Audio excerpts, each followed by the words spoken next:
I què és? Molt bé. Però soc bruixa per una altra cosa. I és que m'agraden molt les històries. Mireu, este barret que em torna boja de volta en quan em porta al món fantasia quan jo vull, però també em porta allà on tenen ganes d'escoltar històries. Vosaltres teniu ganes d'escoltar històries? Sí! Moltes o poquetes? Moltes! Sí?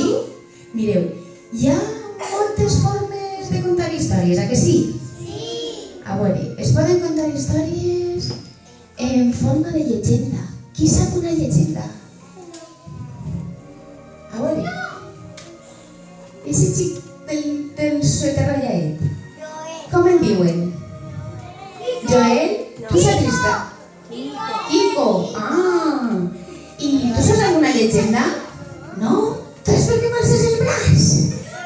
A veure, estos xics. A tu com en diuen? David. Saps alguna història d'una llegenda? Quina llegenda? A veure. La llegenda de la lluna màgica. Deixem, escoltem. En la que hi ha sirenes i tot. Mare. I una llegenda de Sant Jordi. La llegenda de Sant Jordi i el drac? Tu la coneixes? Vine amb mi. I ajuda'm un poquet a perfilar-la. No, no. La xiqueta... Espera un moment. Vine. Com en diuen? Ariadna. És Ariadna, no? Vale. A veure, explica'm.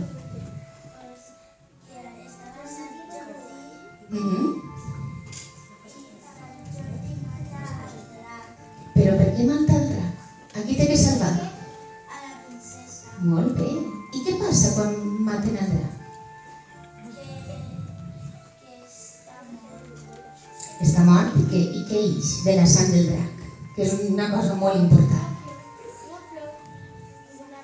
Una flor que és una rosa roja. I per això el dia de Sant Jordi, a Catalunya sobretot, es regala un llibre perquè celebren que és la Fira del Llibre i una rosa roja. Sí, sí. Molt bé, Ariadna, carinyo. Moltes gràcies. Alguna llegenda més per ahir?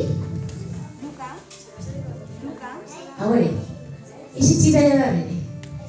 Com en diuen? Jordi. Molt bé, mira. Que casualitat. Quina llegenda saps tu? És d'una lluita. Hi ha moltes llegendes de lluites. Mireu, jo me'n sé una que és molt curiosa.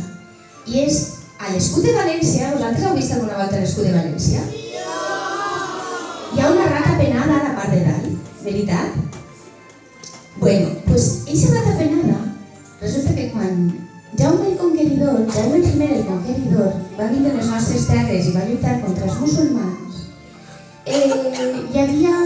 va fer un campament per atacar una ciutat.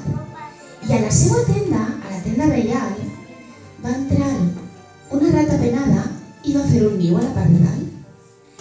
Jaume el Conqueridor li va dir a tots els altres que no la tocaren perquè allí no molestava. Aleshores, dies després, un tambor a la nit va sonar i resulta que van eixir tots els cavallers i tots els lluitadors van eixir advertits per aquell tambor i es van donar compte de que l'exèrcit musulmà estava propet. Van entrar en lluita i gràcies a aquell tambor van guanyar els cristians. Què passa? Que es van adonar de que el tambor aquell no l'havia tocat ningú soldat, sinó que l'havia tocat la rata penada deixant-se caure damunt del tambor que hi havia dins de la tenda reial. I aquella... Coneixeu a l'Ami Miquel? Sí! Sí, molt bé! Aleshores coneixereu... A veure? Molt bé! Això és el que jo anava a dir! Molt bé, com en diuen? Chócala, al aire. Muy bien! I a tu? La del sol i la lluna. Quina més? A veure, a tu com et diuen? La de la Maria no te D'acord? Molt bé, com el diuen? Nicolàs, molt bé. A veure, la de Joan Ratot. La de Joan Ratot també és molt xula. La de les tres pometes. Eixa conta una història, no arriba a contar una història. És una cançó amb una seguida, però no arriba a contar una història. M'ajudeu a cantar un poquet la de la princesa Ratolina, per als que no la coneguen? A veure, vinga, va. 1, 2 i 3. La princesa Ratolina. A veure. Al sol ha anat a buscar.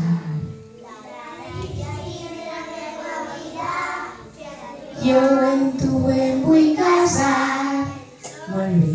La història continua en què la princesa Ratalina vol casar-se amb l'home més poderós, l'home no, amb el ser més poderós del món.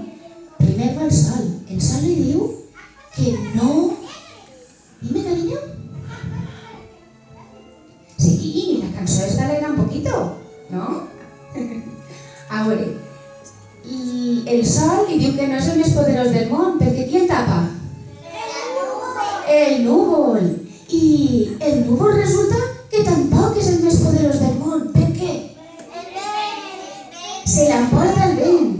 I a última hora arriba, després d'anar al vent, arriba a la muntanya. I la muntanya què li diu? Que el més poderós és ell? Ratolí. I en qui es casa al final la princesa?